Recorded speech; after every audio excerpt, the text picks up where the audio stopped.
You want to exercise so you can lose weight and be healthier. The message you hear is that if you push harder, you will see results faster, and those early results will keep you motivated to get to your goal. This message that more is better, especially when you start exercising, denies the science principle of gradual progression. Growth happens gradually, and it happens fastest under the right conditions of just enough of what your body and brain needs. When conditions are not optimal, with too much too soon, progress can stop or be reversed. The message that more exercise is better for weight loss comes from misinformation about calorie burning. Outdated science from about a century ago says that your body will burn fewer calories with light exercise and more calories as the intensity and the duration increase. And so we've been led to think that the more exercise you do, the faster you'll lose weight. And it is true that up to a point you will burn more calories with higher intensity and longer duration. However, newer research shows your calorie burning capacity is relatively fixed. While you can optimize it, you can't exceed it. At a certain point, when you do more physical activity, your body takes from other systems in your body to fund that. More physical activity than your body can afford means less energy for other systems in your body, like your immune system and your nervous system. Not exactly the systems that you want to skimp on. So, the great news here is that there is a level of enough exercise to get the benefits for weight loss and health, so you don't have to keep doing more and more. This frees you to enjoy exercising by doing it smarter rather than harder. How do you know when what you're doing for exercise is enough or too much? Here are 3 tips you can use. First, start where you are.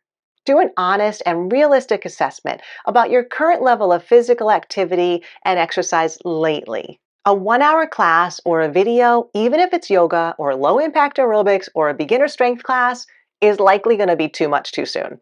Start with the smallest duration and intensity possible and use the next 2 tips to ensure that you're not doing too much too soon. And so the second tip is listen to your body. Soreness and fatigue are your body telling you it was too much too soon. The message is, I don't have what I need yet to do what you're asking me to do. Soreness is not helpful. It drastically slows progress to getting stronger and healthier. Soreness is inflammation. That does not help your body and your brain. When you exercise in a pain-free range from the start, including muscle soreness, at a level that gives you energy right away, your body is telling you that this is enough to be well now. That state of well, rather than the state of stress, is the state in which your body is most likely to shed extra fat weight. And so the third tip is progress gradually in a pain-free range for the intensity and the duration of your exercise. Physiologists tell us that that increase is about 5 to 10% per week. That's not much. Your brain is likely going to tell you to double or triple what you did last week.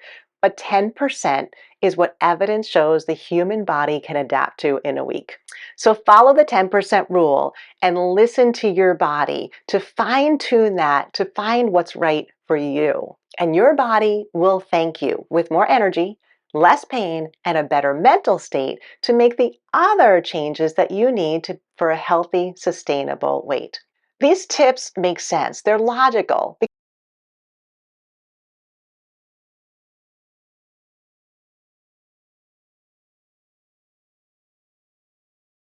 Better mindset. When exercising feels stressful, remember the evidence-based message to start super small, listen to your body, and progress gradually, and do enough to be well now. Stay tuned for more information about how this more is better message quietly shows up in exercise tips. Learn more about how to start well so you stay well at exercising well.